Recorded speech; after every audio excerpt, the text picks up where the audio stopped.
இந்து மக்கள் கட்சியின் சார்பில் கடந்த 27ஆம் தேதி மாண்பமை சென்னை உயர்நீதிமன்றத்தில் பொது இடங்களிலே மாடுகள் வெட்டப்படுவதை தடை செய்ய வேண்டும் என்கிற கோரிக்கை ஒரு ரிட் மனு உயர்நீதிமன்றத்திலே தாக்கல் செய்யப்பட்டு அது தமிழக அரசுக்கும் காவல்துறைக்கும் சம்பந்தப்பட்ட கால்நடைத்துறை மற்றும் வருவாய்த்துறை அதிகாரிகளுக்கும் நோட்டீஸ் அனுப்பப்பட்டு அவர்கள் தரப்பு வாதங்களையும் கேட்டு 2 நீதிபதிகள் கொண்ட அமர்வு நீதிமன்றம் உயர்நீதிமன்றம் அதிலே ஜி.ஆர். சுவாமிநாதன் மாண்பமை நீதியரசர் ஜி.ஆர். சுவாமிநாதன், மாண்பமை நீதி அமைச்சர் திரு லட்சுமி நாராயணன் இவர்கள் இருவர் கொண்ட அந்த பெஞ்சிலே கடந்த 27ஆம் தேதி ஒரு வரலாற்று சிறப்புமிக்க தீர்ப்பை கொடுத்தது. பொது இடங்களிலே மாடுகளை வெட்டுவதற்கு தடை விதித்து அதற்கான விதிமுறைகளை அதற்கான அந்த உத்தரவை மிகச் சரியாக நம்முடைய நீதிமன்றம் பிறப்பித்தது. அந்த உத்தரவு பிறப்பிக்கப்பட்டதை அடுத்து தொடர்ந்து இந்த வழக்கை தாக்கல் செய்த இந்து மக்கள் கட்சியின் இளைஞரணி பொறுப்பாளர் திரு சூர்யா அவர்களுக்கு கொலை மிரட்டல்கள் வந்து கொண்டே இருக்கிறது.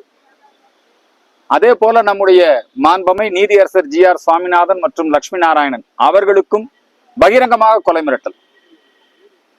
இந்த கொலை மிரட்டல் விடுக்கக்கூடிய அமைப்புகள் யாருன்னு பாத்தீங்கன்னா முழுக்க முழுக்க இஸ்லாமிய மதவெறி அமைப்புகள்.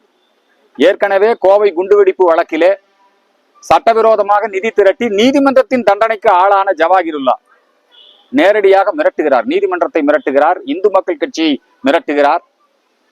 அது மட்டுமல்ல, சமூக ஊடகங்களிலே பகிரங்கமாக உன்னுடைய தலையை வெட்டுவோம், குர்பானி கொடுத்து விடுவோம்.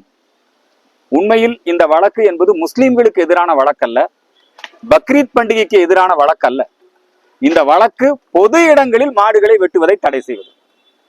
பக்ரீத் பண்டிகைக்கு எந்த வகையிலும் நாங்கள் எதிர்ப்பல்ல, இடையூறு அல்ல. இந்து மக்கள் கட்சி ஆதரவு பக்ரீத் பண்டிகைக்கு.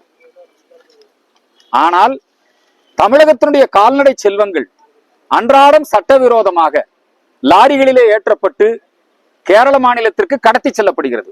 இதை அரசாங்கம் வேடிக்கை பார்த்து கொண்டிருக்கிறது. அதே போல பொது இடங்களிலே மாடுகளை வெட்டி அவர்கள் எந்த விதமான அனுமதி இல்லாமல் விதிமுறை மீறல், இதைத்தான் தடை செய்ய வேண்டும் என்று நாம் கோரியிருக்கிறோம்.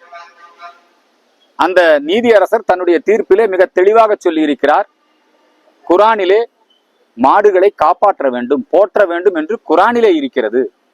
அது மட்டும் அல்ல, இந்த பக்ரீத் பண்டிகைக்கும் மாடுகளை வெட்டுவதற்கும் எந்த விதமான சம்பந்தமும் இல்லை. பக்ரீத்னால பக்ருன்னா ஆடு, பக்ரீனா ஆடு, ஈத்துனா தியாகம். ஒரு பலியிட்டு ஒரு பண்டிகை கொண்டாடுறாங்க. இந்துக்கள் மத்தியில, தமிழர்கள் மத்தியில நாங்க கெடா வெட்டி காது குத்துறோம், புரியுதுங்களா? பலியிட்டு ஆடு கோழி பலியிடுதல் நம்முடைய பழக்க வழக்கம். எப்படி நாம போய் பக்ரீத் பண்டிகையை எதிர்ப்போம்? இது வேண்டும் என்றே தடா ரஹீம் போன்றவர்கள், ஜவாஹிருல்லா போன்றவர்கள், அதே மாதிரி எஸ்டிபி அமைப்பு, குறிப்பா இந்த இஸ்லாமிய அமைப்புகள் இப்படியான தொடர்ந்து கொலை மிரட்டலை விடுக்கிறாங்க. இப்ப இந்த கம்யூனிஸ்டுகளும் சேர்ந்துக்கிட்டா கூட, கம்யூனிஸ்டுகள் திராவிட கழகத்தை சேர்ந்தவர்கள் எப்படியாவது இந்த ஜோசப் விஜய் ஆட்சியிலே ஒரு சட்டம் ஒழுங்கு பிரச்சனை உருவாக்க வேண்டும், இந்து முஸ்லிம் மோதலை உருவாக்க வேண்டும் என்பதற்காக இந்த இஸ்லாமிய மதவெறி அமைப்புகள் தொடர்ந்து திட்டமிட்டு செயல்படுகிறார்கள். இதுல நம்முடைய காவல்துறையிடத்திலே ஏற்கனவே அவங்க கொடுத்த அந்த கொலை மிரட்டல் ஆதாரங்களோடு நாங்கள் ஏற்கனவே புகார் செய்திருக்கிறோம். தலையை வெட்டுவேன், குர்பானி கொடுத்துருவேன், இந்த புகாரை எல்லாம் வாங்கி வச்சுக்கிட்டாங்க. இதுவரைக்கும் எந்த நடவடிக்கையும் எடுக்கல. ஆகவே மாநில தலைவர் என்கிற முறையிலே நான் இன்றைக்கு நம்முடைய கோவை மாநகர காவல்துறை ஆணையர் அவர்களை நேரிலே சந்தித்து இந்த புகாரை கொடுத்து இதை நீதிமன்றத்திற்கும் எடுத்து செல்ல போகிறோம். ஏன்னா நீதிபதிக்கும் கொலை மிரட்டல், இந்து மக்கள் கட்சி நிர்வாகிகளுக்கும் கொலை மிரட்டல், நம்முடைய இளைஞரணி திரு சூர்யா அவர்களுக்கு, எனக்கு எல்லாத்துக்குமே கொலை மிரட்டல். தலையை வெட்டுவோம், கொல்லுவோம், உன் குடும்பத்தை அழிச்சிருவோம், இப்படி எல்லாம் பகிரங்கமா சமூக ஊடகங்கள்ல பண்றாங்க. இந்நேரம் காவல்துறை மின்னல் வேகத்துல செயல்பட்டு அவங்க மேல நடவடிக்கை எடுத்திருக்கலாம். ஆனா இதுவரைக்கும் நடவடிக்கை எடுக்காமல் இருக்கிறார்கள். எடுப்பார்கள் என்று நம்புகிறோம். இந்த அனைத்து விதமான உள்ளூர் மற்றும் உலக செய்திகளுக்கு நமது www.adiban.com என்ற இணையதளத்தை பார்வையிடவும்.